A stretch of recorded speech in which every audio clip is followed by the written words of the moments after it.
Seja bem-vindo à nossa quarta aula sobre fotografia. Agora que já exploramos os conceitos básicos dos equipamentos e controles da câmera, é hora de nos aprofundarmos na arte da composição fotográfica. E compreender a composição é essencial para transformar uma simples imagem em uma obra de arte visualmente cativante. Nessa aula nós mergulharemos os conceitos fundamentais da composição, como o uso de linhas, simetria, a aplicação da regra dos terços e a busca pelo equilíbrio visual. Além disso, você receberá dicas específicas de composição para diferentes tipos de fotografias, como retratos, fotos de rua e imagens de crianças. Então, dominar a arte da composição é um passo crucial para aprimorar as suas habilidades fotográficas e desenvolver seu olhar artístico. E ao final dessa aula você vai estar pronto para aplicar essas ideias práticas e elevar o impacto de suas imagens. Então prepare sua câmera, seu bloco de notas, porque juntos iremos elevar o nível de suas fotografias por meio da composição. Bem, a composição fotográfica ela é uma arte que envolve a organização cuidadosa dos elementos visuais em uma imagem, buscando harmonia e expressividade. E existem princípios e técnicas que podem aprimorar a composição e o impacto de suas fotografias. E nós vamos explorar alguns desses elementos. O primeiro deles é o enquadramento. O enquadramento envolve a decisão sobre o que incluir ou excluir da cena, delimitando os limites da imagem. E ele pode destacar o assunto, criar profundidade, guiar o olhar do espectador ou transmitir uma mensagem específica. Outro ponto aqui importante é a linha do horizonte. A posição da linha do horizonte na imagem é crucial. Evite colocá-la no centro, preferindo posicioná-la em um dos terços da altura, conforme a regra dos terços, para criar um equilíbrio visual mais interessante. Outra questão é a simetria. A simetria refere-se à correspondência de formas, cores ou posições entre os lados opostos da imagem. Ela pode criar harmonia, ordem ou estabilidade, mas quebrá-la deliberadamente também pode gerar contraste e dinamismo. A regra dos terços ela tem relação com a técnica que divide a imagem em 9 partes iguais por meio de 2 linhas horizontais e 2 verticais imaginárias. Os pontos de interseção dessas linhas são pontos de interesse ideais para posicionar elementos-chave da foto. Perspectiva envolve como os objetos aparecem na imagem em relação ao seu tamanho, forma e localização real, e ela pode criar a ilusão de profundidade, volume ou movimento na foto, usando elementos como linhas convergentes, planos sobrepostos e ângulos de visão. Profundidade de campo determina o grau de nitidez ou desfoque dos objetos próximos e distantes do foco principal. Ela pode ser usada para destacar um objeto, criar o efeito, algum tipo de efeito, ou mostrar toda a cena com nitidez. O equilíbrio visual considera a distribuição de pesos visuais na imagem, incluindo cor, forma, tamanho e posição dos elementos. Ele pode ser simétrico ou assimétrico, influenciando a sensação de harmonia, tensão ou dinamismo na foto. Então esses são alguns dos elementos da composição fotográfica, mas há muitos outros a serem explorados.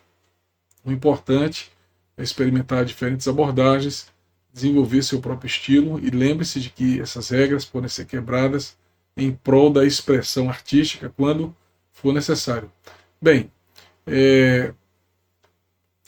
a fotografia espontânea é uma das primeiras dicas que a gente vai aqui dar quando você for tirar fotografias abertas, né? Fotografia ou fotografias também de rua. Então, capturar momentos naturais e autênticos é a essência da fotografia espontânea. E aqui nós vamos dar algumas dicas para que essas fotos realmente sejam espontâneas. A primeira dica é a observação discreta. Você deve dedicar tempo a observar o seu assunto de forma discreta, sem que a pessoa perceba que está sendo fotografada. Isso permite que eles ajam naturalmente. Outra dica é o momento preciso. Aguarde o momento certo, quando as emoções são genuínas, como um sorriso sincero ou uma expressão de surpresa que vai se manifestar. Experimente ângulos diferentes, não hesite em explorar ângulos e enquadramentos não convencionais, como fotos de costas, de perfil, ou destacando apenas parte do rosto. Contexto significativo é outra dica. Faça a opção por retratos ambientados, incorporando elementos interessantes ao redor da pessoa, como uma rua movimentada, para adicionar contexto à imagem. Interações naturais também, uma dica bastante interessante. Em grupos, procure se concentrar em capturar interações naturais entre pessoas, em vez de pedir poses forçadas. Esteja pronto, mantendo sempre sua câmera à mão, para você não perder oportunidades. Até porque a capacidade de fazer disparos rápidos pode ser vantajosa. Na fotografia de rua, ela documenta a vida cotidiana nas áreas urbanas, e aqui vão algumas dicas.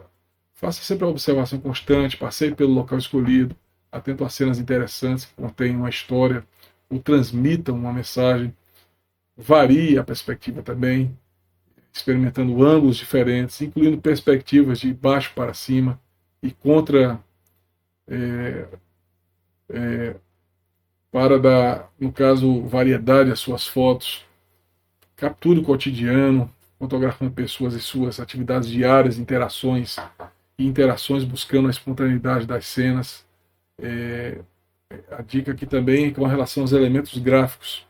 Procure observar nos elementos gráficos o ambiente, como sombras, reflexos e grafites que podem adicionar interesse visual à sua composição. Transmita a essência, tente sempre transmitir o clima e a personalidade exclusiva do lugar através dos detalhes que você escolhe fotografar. Momentos rápidos, desenvolva acessibilidade para identificar, capturar momentos rápidos, significativos. Uma ação ágil é fundamental. Procure também manter a interação com seus assuntos, no mínimo, agindo como um observador invisível para capturar a autenticidade do cotidiano. Então essas aí são algumas dicas importantes. Bem, pessoal, a arte dos retratos fotográficos reside na capacidade de refletir a essência, as emoções e o visual único de um indivíduo. E alcançar retratos marcantes envolve a atenção a diversos elementos chaves, como a composição do sujeito na fotografia é crucial, abrangendo o ângulo, a proximidade e o corte da imagem. E nesse aspecto, a composição ela deve ser lisonjeia, realçando os traços distintivos do modelo e evitando qualquer distorção visual. A iluminação também é algo extremamente importante. O jogo de luzes sobre o modelo é essencial para definir o tom e a atmosfera do retrato. Então, a iluminação ideal é aquela que valoriza a pele, destacando contornos com suavidade e evitando sombras agressivas ou brilho intenso. O cenário também é algo muito importante. O plano de fundo ele contribui significativamente para a percepção geral do retrato, podendo ser um espaço interno ou também ao ar livre. A atitude tem relação com a expressão corporal e facial do modelo e ela comunica diretamente com o observador. Uma pose natural que transmita conforto e autenticidade é preferível a posturas forçadas ou genéricas. Bem, a fotografia de crianças pequenas também é algo muito interessante, até porque é uma arte que exige uma abordagem completamente diferente da fotografia de adultos, requer uma dose generosa de paciência, flexibilidade e uma série de tentativas até obter aquelas fotos que a gente possa considerar como encantadoras. E um dos segredos para isso está em posicionar-se ao nível dos olhos da criança. Isso significa deitar-se no chão para capturar o mundo do ponto de vista deles. Além disso, é essencial priorizar registros espontâneos, das interações naturais, em vez de tentar poses forçadas. E o ambiente onde a fotografia ocorre deve ser seguro e divertido, criando um espaço onde a criança se sinta à vontade para explorar, se mover livremente. Bem, estamos chegando à conclusão dessa aula. Você foi introduzir os principais elementos visuais que compõem uma imagem impactante. Além disso, recebeu dicas de composição. E aqui é importante ressaltar que dominar a composição é um passo fundamental para o aprimoramento na fotografia. Então eu encorajo você a aprofundar o seu conhecimento em cada um desses conceitos, faça pesquisas, leia nossa apostila, pesquise também outros sites e materiais disponíveis para que você possa adquirir mais profundidade em todos os conceitos que estão sendo compartilhados aqui nessa aula. Até a próxima aula, pessoal. Bons estudos.